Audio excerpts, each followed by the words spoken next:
अस्सलाम वालेकुम वरहमतुल्लाहि वबरकातुहू। दोस्तों अली हसन अब्बासी ऐं जे करे मुंहिंजो चैनल पहिरियों दफ़ो ॾिसी ॿुधी रहिया आहियो त बराए महिरबानी मुंहिंजे चैनल खे सब्सक्राइब कंदा, बेल आइकन खे क्लिक कंदा ऐं जेकॾहिं मुंहिंजी ऑडियो पसंदि अचे त उनखे लाइक कंदा ऐं कमेंट बॉक्स में पंहिंजी राय खां आगाह कंदा। किताब जो नालो आहे एहसास, ॿारहं कहाणियूं, कहाणीकार अली हसन अब्बासी, छपाईंदड़ आर्ट पब्लिकेशन, हैदराबाद सिंध, फरवरी 1994। कहाणी आहे तस्वीर। अज़हर टीवी त खोलिजां। अज़हर टीवीअ जो बटण दॿायो ऐं टीवी हली पई। हिन जे स्क्रीन ते तस्वीरूं अची वयूं, घुमंदड़ फिरंदड़ तस्वीरूं। उन वक़्तु मोर उॾाणा मोर ड्रामो शुरू थी रहियो हो।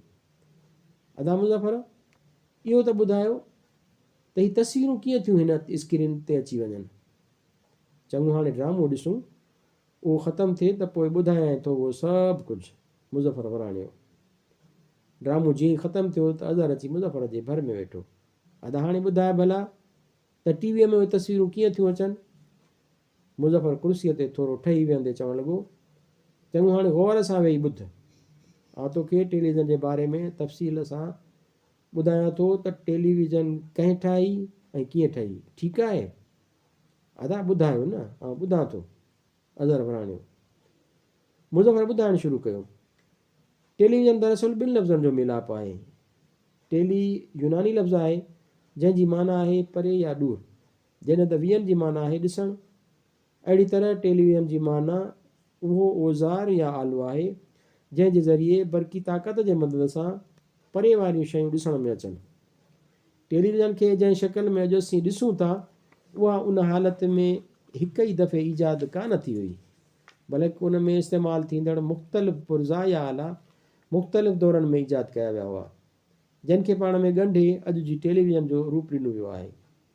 हूअं त टेलीविज़न जा सभई पुर्ज़ा अहम आहिनि, जिन खां सवाइ हीअ कमु नथी करे सघे, पर उन में सभ खां अहम तरीन शीशे जी ठहियल उहा पिक्चर ट्यूब आहे जंहिं ते असां मुतहरिक यानी घुमंदड़ फिरंदड़ तस्वीरूं ॾिसंदा आहियूं। उन ट्यूब में हिकु मख़सूस शा कैथोड इस्तेमालु थींदो आहे। अदा भला उहा पिक्चर ट्यूब सभ खां पहिरीं कंहिं ईजाद कई? अज़हर सवाल कयो। मुज़फ़र, उहो सभु कुझु तोखे ॿुधायां थो, तूं रुॻो माठि करे वेही ऐं गौर सां ॿुध। हा, उहा पिक्चर ट्यूब, या ईअं खणी चइजे त दुनिया जी पहिरीं कैथोडरी ट्यूब 1897 ईस्वीअ में कार्ल फर्डिनेंड ब्राउन ईजाद कई हुई। तॾहिं उनखे अञा बरक़ी बिसारत या बिजलीअ जे मदद सां परे जूं शयूं ॾिसण लाइ इस्तेमालु न कयो वियो हो। अज़हर चवणु लॻो, अदा परे जूं शयूं ॾिसण मां अव्हांजी छा मुराद आहे? मुज़फ़र, अड़े यार, मुंहिंजो मतिलबु आहे त जीअं हाणे टीवीअ ते असीं किथे जे हलंदड़ प्रोग्राम जी तस्वीर ॾिसी सघूं था, उन वांगुरु उन ट्यूब खे अञा इस्तेमालु न कयो वियो हो। अज़हर, त पोइ भला उन कैथोडरी ट्यूब खे उन कम में कॾहिं ऐं कंहिं इस्तेमालु कयो? मुज़फ़र, यार उहो त चवां थो न त तूं माठि करे वेही ॿुध, आउं तोखे सभु कुझु ॿुधायां थो। उन कैथोडरी ट्यूब खे पहिरियों दफ़ो रूस जे प्रोफेसर बोरिस रोज़िंग 1970 ईस्वीअ में लेनिनग्राड में उन मक़सद लाइ इस्तेमालु कयो हो। अज़हर, अदा पोइ उनजो मतिलबु त टीवीअ जो ईजाद करण वारो त प्रोफेसर बोरिस थियो न? मुज़फ़र, ईअं बि चई सघिजे थो, पर प्रोफेसर बोरिस पंहिंजी हिन दरियाफ़्त खां पोइ 1918 ईस्वीअ में पुरस्रार तौरु ग़ाइबु थी वियो ऐं बाद में हुनजी का बि ख़बर पइजी कोन सघी। ई कैम्पबेल सोइंटन दुनिया जो उहो पहिरियों शख़्स हो जंहिं 18 जून 1908 ईस्वीअ में हिकु इशायती इदारे नेचर जे नाले हिकु मुख़्तसिर ख़त में टेलीविज़न नशियात जो ज़िक्र कयो हो। बाद में उहो ख़त ॾूराहीं बरक़ी नज़र जे उनवान सां हिकु रिसाले में शाया कयो वियो। टेलीविज़न जे तारीख़ में 27 जनवरी 1926 ईस्वी हिकु यादगार ॾींहुं हो, छो त उन ॾींहुं पहिरियों दफ़ो सरेआम टेलीविज़न जो अमली मुज़ाहिरो कयो वियो। अज़हर, अदा उहो मुज़ाहिरो कंहिं कयो हो? मुज़फ़र, उहो तमाशो ॾेखारण वारो जॉन लोगे बियर्ड हो, जेको स्कॉटलैंड जो रहाकू हो। हिन स्कैनिंग जे मैकेनिकी निज़ाम जे हिकु तरक़ी याफ़्ता शकिल इस्तेमालु कई हुई, जंहिंजो असुलु मूजिद पाडलगोट लैब पिनको हो, ऐं उन 1884 ईस्वीअ में पंहिंजे उन सिस्टम खे पेटेंट करायो हो। उन निज़ाम तहत रोशनीअ जे नुक़्तनि खे लाइनुनि जे सूरत में तस्वीर या ख़ाको मुंतक़िल करे सघिजे पियो।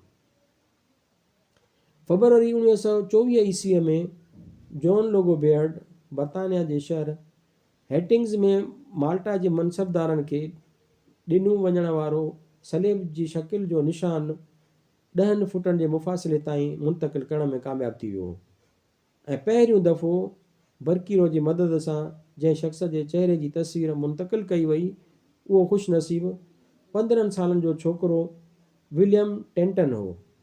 लंदन में 30 अक्टूबर 1925 ईस्वीअ ते जॾहिं तस्वीर खे बरक़ी मुंतक़िलीअ लाइ माण्हुनि खे रज़ाकाराना तौरु कैमरा जे साम्हूं बीहण लाइ चयो वियो त को बि उन मक़सद लाइ तयारु न पियो थियो। शायदि उहो उन हैरत अंगेज़ अमल खां ख़ाइफ़ हुआ।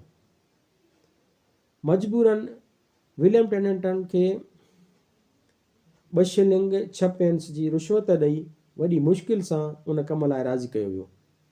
30 सेप्टेंबर 1929 ईस्वीअ ते Baird British broadcasting corporation BBC जी हिकु ट्रांसमिशन जे ज़रिए पहिरियों दफ़ो पंहिंजे टेलीविज़न सर्विस जो आगाज़ कयो ऐं मई 1930 ईस्वीअ में उन पंहिंजा तयारु कयल टेलीविज़न सेट जिनखे बेयर्ड टेलीविज़र्स जो नालो ॾिनो वियो मार्केट में विकिणण लाइ पेश कयो।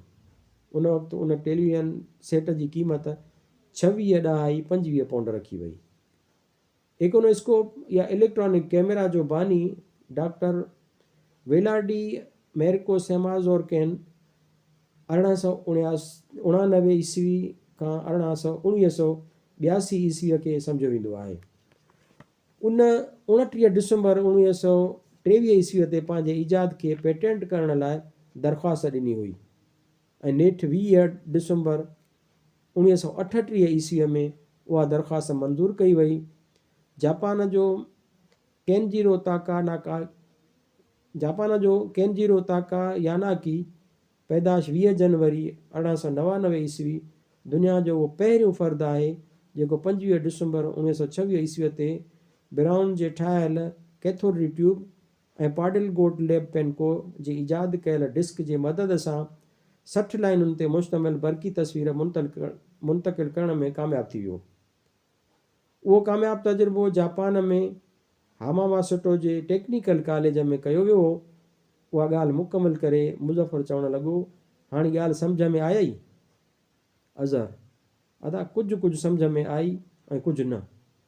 मुज़फ़र: त चङो, वरी कंहिं ॿिए दफ़े वेही सम्झाईंदुसि।